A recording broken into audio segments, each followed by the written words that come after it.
Ada yang follow IG saya nggak? Saya di follow Pak. Kemarin ada yang mijit saya, tahu nggak siapa? Siapa? Berarti kamu nggak follow. Oh follow. Nah, coba siapa namanya yang anak-anak kecil mijit saya? Oh ya. Oh ya. Gibran. Gibran Pak. Pak ada OTT lampu Pak. Jadi kalau peran masyarakat itu OTT itu saya lagi ngasih gitu ditangkap. Ya kan Operasi. harusnya kan Harusnya begitu.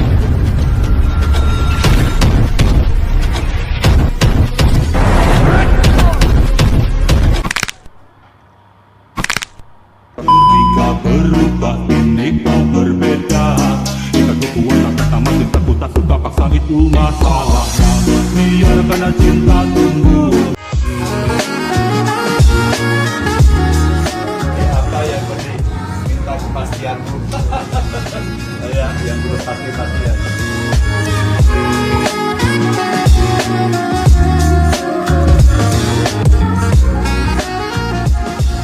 Saya lagi ngicipin punya istri saya. Punya aku udah habis. Ini satu kreatif Kak Milenia. Dia buat sendiri bumbunya, buat sendiri mie-nya, cara masaknya sendiri, toppingnya dia atur sendiri. Nah dia itu. Jadi yang muda-muda, wah juga boleh sih datang ke sini Kak Milenia.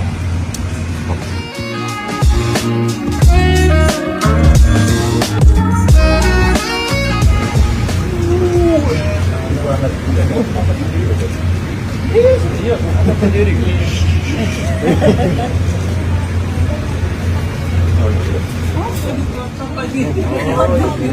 ada kasur nggak Pak? Kita tidur sini bersamaan kami itu kalau pijit maka pasti. Bisa keluarin angin kalau saya sakit. Masa sih? Iya bisa, coba deh. Coba. Kalau sakit ya bisa Ya, keluarin angin, keluarin angin. Keluarin angin bisa. Oh dari kamu, kirain dari aku. Nih mana coba. Oke. Waduh. Namamu siapa namamu? Gibran namanya. Oh. Lagi diomongin banyak orang tuh. Ini namanya jurus Gibran mengeluarkan angin.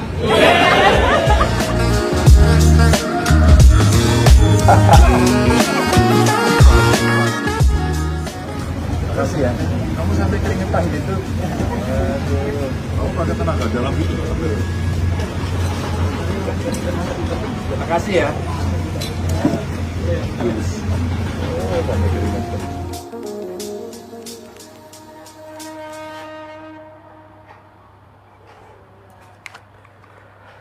Selamat buat Mas Gibran ya, kemarin mempunyai kesempatan emas bisa berinteraksi langsung dengan Pak Ganjar guys ya. Namun Gibran yang dimaksud di sini bukan Gibran yang itu guys ya, tapi Gibran yang cilik. Udahlah, saya nggak mau komentar panjang lebar, nanti pendukung Gibran malah menyerang saya lagi guys ya. Oke, kita lanjut. Harta yang paling berharga adalah keluargaku. Istana yang merdeka adalah keluargaku. Putusan yang paling indah adalah makam keluarga. Paman yang tiada tara adalah keluargaku.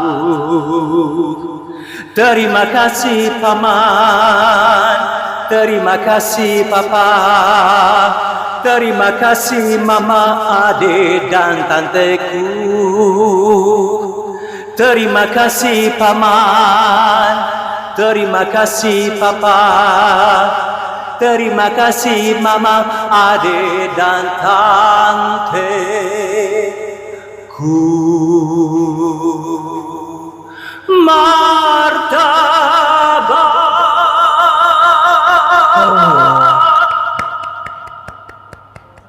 Tenang saja Pak Prabowo. Tenang saja Pak.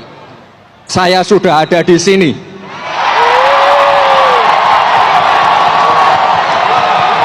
Amerika dijulukin negeri Paman Sam, Konoha dijulukin negeri Paman Usman.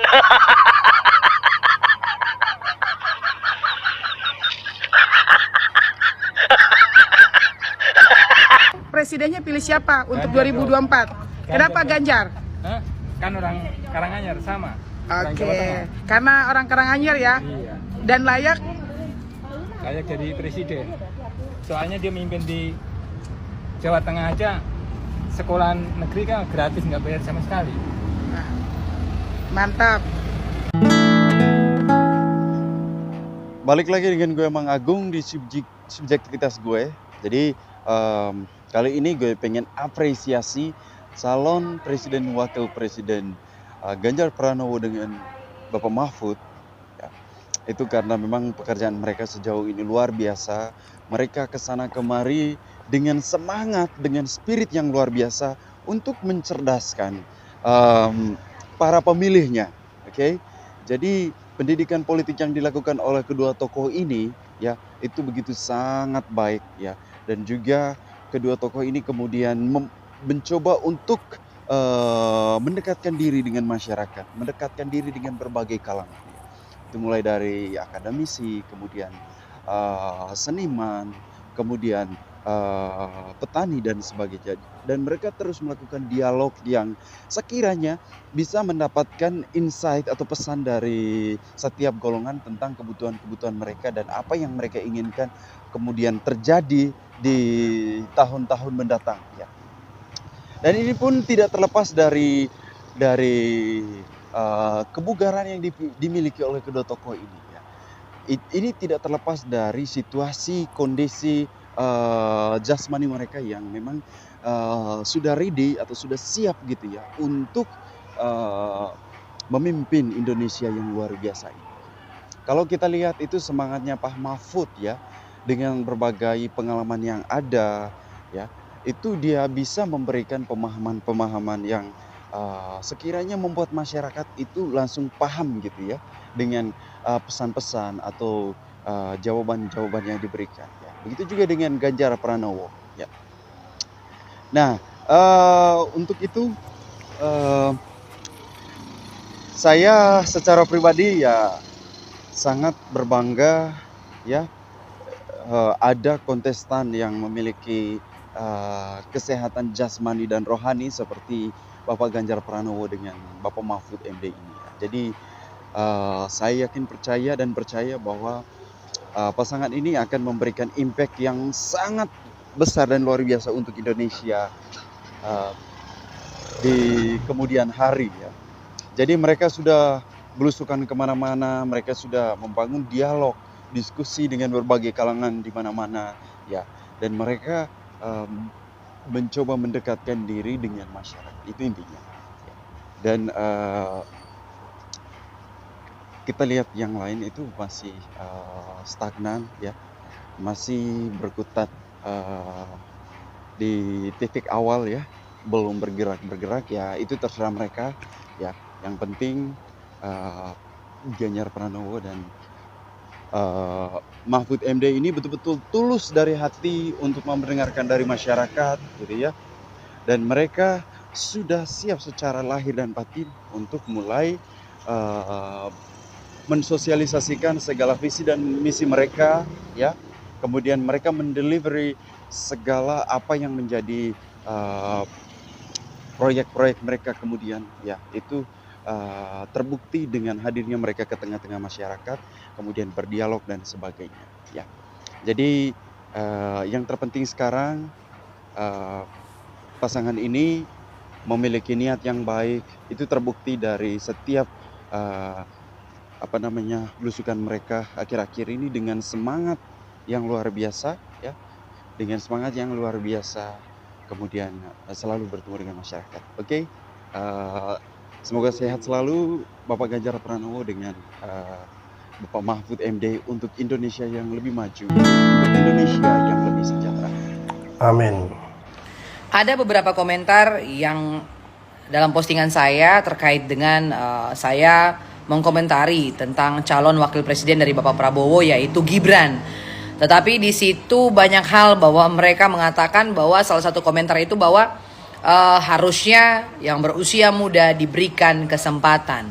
Nah, di sini satu hal yang mau saya garis bawahi atau pendapat secara pribadi, disclaimer pendapat saya secara pribadi, bahwa Yang kita sampaikan atau yang beberapa orang mengkritisi ini bukan terkait usia atau anak mudanya, tetapi secara pengalaman itu bagi saya Gibran belum sampai ke sana, karena memimpin negara ini tidak sama seperti kita memimpin sebuah rumah tangga. Banyak hal yang harus dilakukan, banyak hal pengalaman yang harus sudah kita lalui sehingga menjadi barometer atau tolak ukur menjadi seorang calon wakil presiden. Sedangkan Gibran sendiri yang kita ketahui bahwa beliau menjadi wali kota Solo belum lama ini. Dan kiprah beliau di wali kota Solo pun belum selesai. Sedangkan beberapa figur yang luar biasa handal seperti kita kenal Ridwan Kamil, kita kenal Ahok, kita kenal Erick Thohir yang sudah malang melintang dengan ilmu atau sudah malang melintang dan pengalaman pun untuk melenggang bebas menjadi seorang calon wakil presiden itu sangat-sangatlah susah. Jadi bagi kami bukan berarti kami memprotes secara usia mudanya, tapi apakah dia mampu membuktikan eksistensi diri bahwa Gibran layak untuk menjadi calon wakil presiden termuda dalam sejarah Indonesia. Untuk itu, satu hal yang perlu digarisbawahi bukan karena mudanya, tetapi karena pengalaman. Bukan karena usianya, tapi kematangannya. Disinilah letak pertama masyarakat mulai meragukan calon wakil presiden dari Prabowo Subianto. Tapi semoga kita lihat ke depan nanti dalam ajang kontestan. Mari kita lihat visi misi mereka, mari kita lihat gerakan-gerakan mereka. Semoga ada hal-hal positif yang akan membantu meyakinkan masyarakat bahwa Gibran layak untuk menjadi seorang calon wakil presiden tanpa membawa nama besar Presiden Jokowi. Kenapa PDI tidak pecat pangeran? Nanti kalau dipecat playing victim. Bukannya selama ini pangeran atau bapaknya yang dibilang-bilang kacang lupa kulitnya ya. Partai yang udah memberikan rekomendasi untuk maju wali kota lah, gubernur, presiden, dan lain-lain, dan merasa ditinggalkan. Dan merasa sang bapak tidak berterima kasih. Siapa yang playing victim sih sekarang? Menurut gue mah jujur aja lah, enak kan, punya capres satu, punya cawapres satu gitu kan. Jadi kalau salah satu kalah ya tetap pemenangnya ya lu gitu. Lagian masyarakat juga tahu kok kalau misalkan elit PDIP sama yang di bawah-bawahnya tuh yang gak sejalan. Ya bener katanya satu suara tegak lurus ketum. Tapi kelihatannya nih yang elit-elit nih justru pengennya tuh adem-adem, damai, pengen rekonsiliasi. Tapi yang bawah-bawah ini nih yang kayak pengennya ribut terus. Bawah-bawah ini nih yang bikin suaranya Ganjar Mahfud malah kegerus. Hati-hati Pak, jadi beban kalau kayak gitu buat koalisi.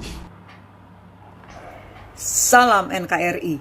Beredarnya video, berita, dan gambar di mana pada hari Rabu 25 Oktober 2023, pasangan Prabowo Gibran mendaftarkan dirinya ke KPU dengan diantar oleh para relawan dan pendukungnya.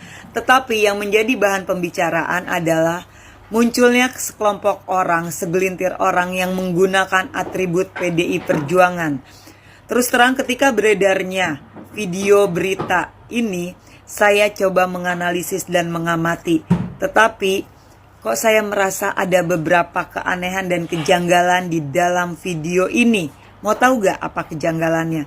Pertama, dalam video ini, dalam gambar ini, jika memang betul mereka adalah murni kader atau simpatisan dari PDI Perjuangan, kenapa harus menggunakan masker semua? Yang kedua, penulisan PDI Perjuangan di dalam spanduk itu salah. Yang ketiga, nih mengenai ini nih, ya adanya cewek yang diwawancara dengan nama Wati mengaku dia adalah kader PDI Perjuangan dari Jakarta Timur. Setelah saya amati, saya amati dari mulai gesturnya, caranya nada bicaranya, suaranya, kok saya seperti kenal. Sampai akhirnya saya menyimpulkan bahwa orang ini adalah teman saya sendiri yang bernama Kahana. Dan untuk membuktikan semua itu, akhirnya saya menelpon Kahana dan mencari tahu kebenarannya. Awalnya Wati atau yang nama aslinya Hana ini mengaku dia tidak, itu bukan dia. Tapi setelah saya bilang bahwa saya akan meminta tolong kepada teman saya yang ahli IT untuk melacak kebenaran suaranya, akhirnya Wati atau Hana ini mengaku bahwa yang di dalam video ini adalah dirinya. Dan dia mengaku bahwa dia adalah orang suruhan. Dan mau tahu gak siapa orang tersebut? Dia adalah Lisman Hasibuan, Ketua Umum Relawan Indonesia Bersatu dan juga kader dari Partai Golkar. Lisman Hasibuan dan Hana juga, mereka ini adalah teman saya sendiri.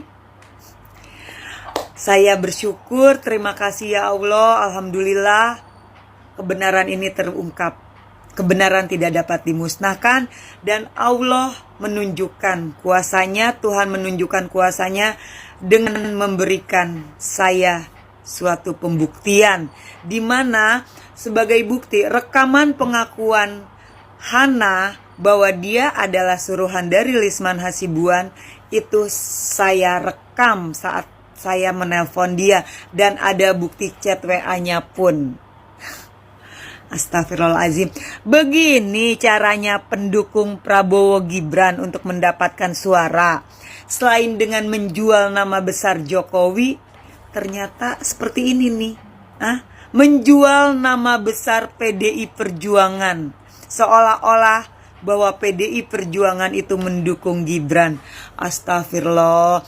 Aduh, saya benar-benar benar-benar miris ya ngelihat kelakuan kalian relawan dan pendukung Prabowo Gibran. Ternyata baru awal aja kalian sudah menggunakan cara-cara licik. Gimana nanti selanjutnya ya? Astagfirullahaladzim. Ya sudahlah, yang jelas semua pendukung Pak Ganjar dan Pak Mahfud MD agar tahu bahwa perempuan ini adalah orang suruhan dari Lisman Hasibuan, bahwa orang-orang yang mengaku kader PDI atau simpatisan PDI Perjuangan adalah suruhan Lisman Hasibuan. Dia adalah Ketua Umum Relawan Indonesia Bersatu dan juga kader Golkar. Ya, terima kasih. Ayo kembali lagi saya ingatkan, pendukung Ganjar dan Mahfud, kita tunjukkan kekuatan kita dan ayolah kita tunjukkan bahwa Ganjar Pranowo beserta Pak Mahfud MD mampu menang 1 putaran. Dan saya pun berterima kasih kepada Prabowo Subianto dan Gibran. Berkat kalian akhirnya banteng-banteng yang saat ini yang selama ini tertidur pulas, akhirnya mereka terbangun. Terima kasih kepada kalian yang sudah membangunkan banteng-banteng yang tertidur pulas. Dan saya juga ingin mengucapkan kepada Mas Gibran, kepada Prabowo Subianto yang sudah mendaftarkan diri. Dan saya juga salut TOP BGTB terhadap pernyataan Mas Gibran di GBK. Tenang Pak Prabowo, tenang Pak Prabowo, ada saya di sini. Iya betul, Pak Prabowo harus tenang. Ada Mas Gibran di sini, ada Pak Presiden Bapak saya di sini, ada Ketua MK paman saya di sini. Jadi Pak Prabowo nggak usah khawatir, semua bisa terselesaikan dengan aman. Oke? Salam NKRI. Dr. Mahfud MD adalah orang yang selama ini dekat dengan kami. Selamat sore Polosam Ipin dimanapun berada. Meskipun merasa kehilangan dukungan dari keluarga Gus Dur, kita harus tetap saling menghormati karena kita sebagai fans dari Gus Dur juga, pengagum Gus Dur dan keluarganya tentunya. Hari ini Mbak Yeni ternyata memberikan dukungannya kepada Pak Mahfud MD. Karena apapun itu, meskipun Gus Dur mengatakan orang yang paling ikhlas itu adalah Prabowo, tetap kita ambil itu sebagai pernyataan Gus Dur. Tapi apapun itu, kedekatan keluarga Gus Dur dengan Pak Mahfud MD memang tidak bisa dipungkiri teman-teman. Jadi tetap semangat, tetap menghargai, dan paling penting tetap satu komando Prabowo Gibran di 2024, tetap konsisten khusus untuk Polosam Ipin ya. Komando. Oke guys, saya komentari sedikit dulu ya. Pilpres kali ini sangat-sangat seru guys ya. untuk perebutan suara di Pulau Jawa. Ya, kita tahu masyarakat yang ada di Pulau Jawa ini sangat-sangat banyak sekali ya. Dan di Pulau Jawa ini paling menentukan ya siapa yang nanti menjadi presiden ya. Kalau dari daerah-daerah lain ya, pulau-pulau luar itu hanya menambah sedikit saja guys ya. Tetapi yang paling signifikan, yang paling menentukan adalah penduduk yang ada di Pulau Jawa guys ya. Lalu kalau kita melihat kekuatan dari Pak Prabowo dan Gibran ini ya, Pak Prabowo kekuatannya di Jawa Barat, sedangkan Gibran ini adalah anak dari Presiden Jokowi. Tentu kekuatannya ada di basis massa pendukung-pendukung dari Pak Jokowi yang memilih untuk tegak lurus terhadap Pak Jokowi, apapun perintahnya atau apapun komandonya ya. Nah, kalau kekuatan dari Pak Ganjar dan Pak Mahfud ini itu menurut saya tidak kalah dahsyat guys ya. Pak Ganjar di Jawa Tengah, lalu kemudian Pak Mahfud di Jawa Timur. Nah, ini tentu akan mendulang suara yang sangat banyak juga. Nah, yang paling menyedihkan adalah Anies dan Caimin guys ya. Caimin kemarin mengaku bahwa di Jawa Timur dirinya atau suara untuk dirinya lebih banyak daripada Pak Mahfud MD ya. Namun kalau kita buktikan dengan hasil survei guys ya, dari berbagai survei yang dilakukan di Jawa Timur ya, itu Pak Mahfud MD selalu unggul guys. Pelajarilah rekam jejak seorang pemimpin di masa lalu. Hanya dengan cara itu kita tahu apa yang mungkin dilakukan pemimpin itu di masa depan. Ini kutipan dari Winston Churchill. Dengan spirit ini pula, sebelum saya mendengar pidato Gibran Raka Buming Raka menuju ke KPU untuk mendaftar pada Pilpres 2024 mendampingi Prabowo, saya pelajari rekam jejak Gibran, maka saya temuilah 3 jejak ini. Pertama, ketika Gibran menjadi wali kota Solo, inilah hasilnya data dari BPS bahwa di tahun 2020 ketika pertama kali ia memimpin sebagai wali kota Solo, pertumbuhan ekonomi di sana minus 1,74%. Minus. Lalu kemudian di tahun terakhir, kini Solo pertumbuhan ekonominya di angka 6,25%, salah satu pertumbuhan ekonomi paling tinggi di Jawa, dan ini sudah di atas rata-rata nasional. Angkanya rata-rata 5,3%. Saya mulai dengan kata wow yang pertama. Lalu data yang kedua, ketika Gibran menjadi peserta Pilkada Wali Kota Solo tahun 2020, ia didukung oleh 86,5% suara. Tinggi sekali tingkat dukungannya untuk membuatnya menang telak terpilih sebagai wali kota.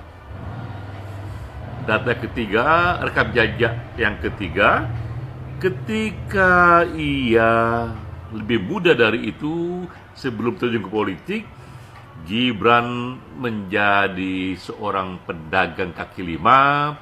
Ia jualan markobar, ini sejenis martabak dengan gerobak di kaki lima yang bukanya hanya di malam hari. Mulai dari titik yang kecil itu, lalu kemudian usahanya berkembang ke 37 wilayah termasuk kota-kota besar, dan ia pun menjadi pengusaha yang kokoh. Ini pun juga menunjukkan upayanya yang kuat sekali. Dari sana ia katakan bahwa yang menjadi passion yang pertama adalah ingin ikut mengembangkan ekonomi rakyat, dan ia melihat bahwa itu bisa dikerjakan lebih jauh jika ia terjun ke politik. Maka kini Gibran pun terjun ke dalam politik.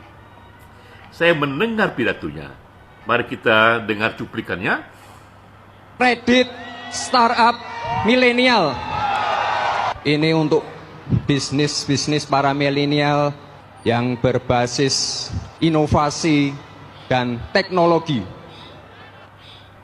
Dalam pidato ini, Gibran menyampaikan 6 program unggulan, antara lain programnya begitu banyak adalah dana abadi pesantren, kredit startup milenial, KIS, lansia, lalu kartu anak sehat untuk stunting, hilirisasi industri, dan juga program ekonomi hijau dan energi hijau.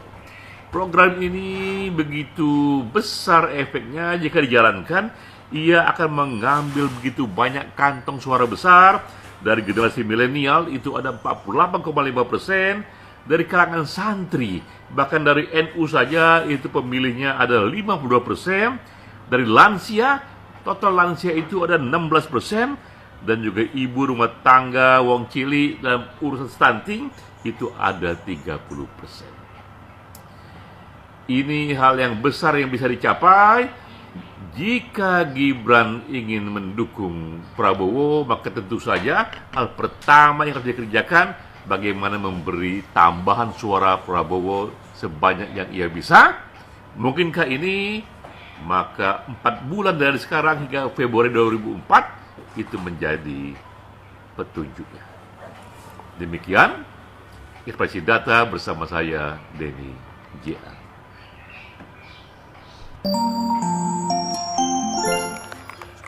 Oke, terima kasih dari Om Denny J.A. ya, pemilik survei Denny J.A. juga guys ya. Dan menurut saya Om Denny ini sebagai pihak survei ya yang memberikan data agar memberikan datanya saja ya, memberikan opini yang berimbang agar tidak terkesan bahwa Om Denny J.A. ini berpihak kepada salah satu ya. Ya, karena dia posisinya sebagai pemilik lembaga survei ya, alangkah baiknya memberikan narasi yang berimbang.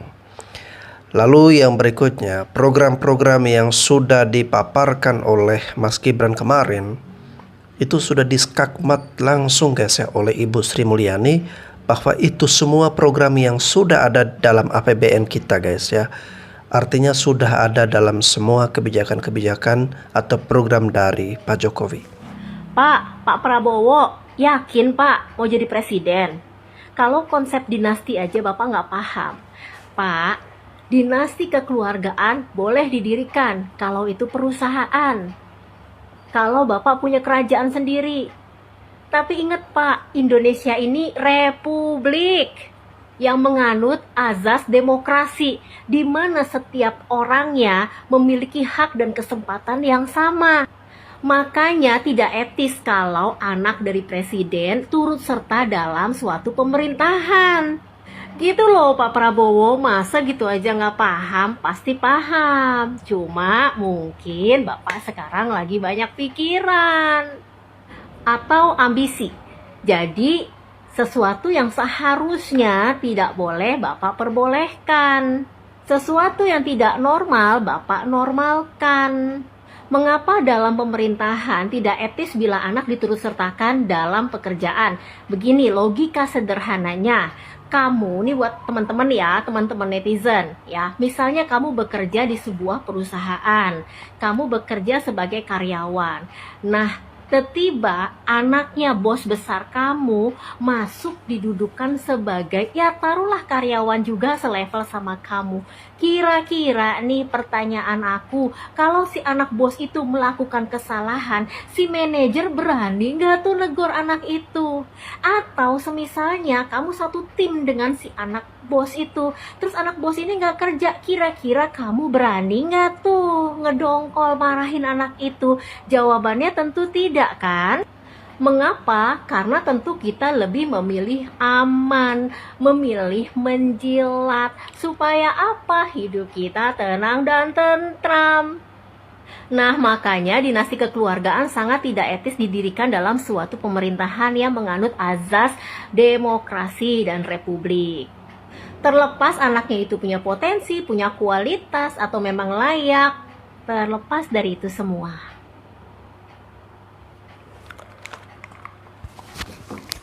Oke guys, ya, saya tidak peduli soal politik dinasti atau Pak Jokowi ini mau melanggengkan kekuasaan bagi keluarganya. Bagi saya itu hanya isu atau hal-hal yang menyerang Pak Jokowi tanpa dasar guys, ya, tanpa dasar hukum yang jelas. Yang saya perlu soroti dan yang saya perhatikan adalah pengalamannya dan kapasitasnya guys, ya, itu saja, ya. Kalau soal dinasti biarlah orang lain yang ngomong atau yang menilai seperti apa, ya.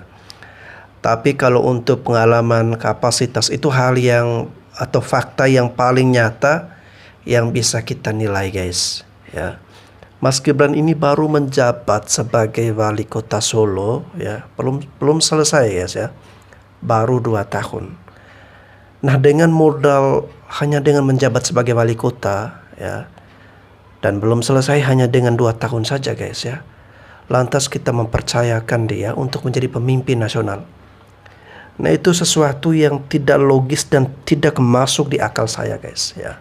Ya monggo kalau teman-teman merasa bahwa ya itu biasa dan masuk akal, tetapi bagi saya itu sangat-sangat tidak masuk akal, ya. Saya menginginkan Mas Gibran ini berproses dulu dari wali kota, kemudian menjadi gubernur, ataukah menjadi DPR RI, ataukah menjadi menteri. Baru setelah dia mempunyai kapasitas, mempunyai pengalaman, ya, sudah teruji melewati fase-fase tersebut, bolehlah kita percaya untuk menjadi presiden, ya. Bukan wakil tapi presiden guys, ya. Namun semuanya sudah terjadi, ya. Ya, semoga saja Mas Gibran bisa beruntung kali ini, ya. Tapi saya yakin yang akan memenangi pertarungannya nanti adalah Pak Ganjar dan juga Pak Mahfud, ya. Semalam saya sudah menyaksikan tayangan taping guys, ya, di Kick kontroversi yang dibawakan oleh Andi Noya dan presenter satunya lagi guys, ya. Mereka memberikan pertanyaan-pertanyaan kepada Pak Ganjar dan juga Pak Mahfud. Nah, dari jawaban-jawaban yang santai, ya, yang keren dari Pak Ganjar dan Pak Mahfud ini semakin menambah keyakinan saya untuk mempercayai Pak Ganjar dan juga Pak Mahfud sebagai presiden ataupun wakil presiden Republik Indonesia. Kita pilih sesuai dengan akal sehat yang waras guys, ya, sesuai dengan hal yang logis guys, ya, bahwa untuk menjadi presiden dan wakil presiden dengan bangsa dan negara yang sangat besar ini, ya, dibutuhkan kapasitas dan pengalaman, ya, bukan diberikan kepada seorang bocah yang belum memiliki pengalaman dan kematangan guys. Saya Bastian Seboskian dan terima kasih.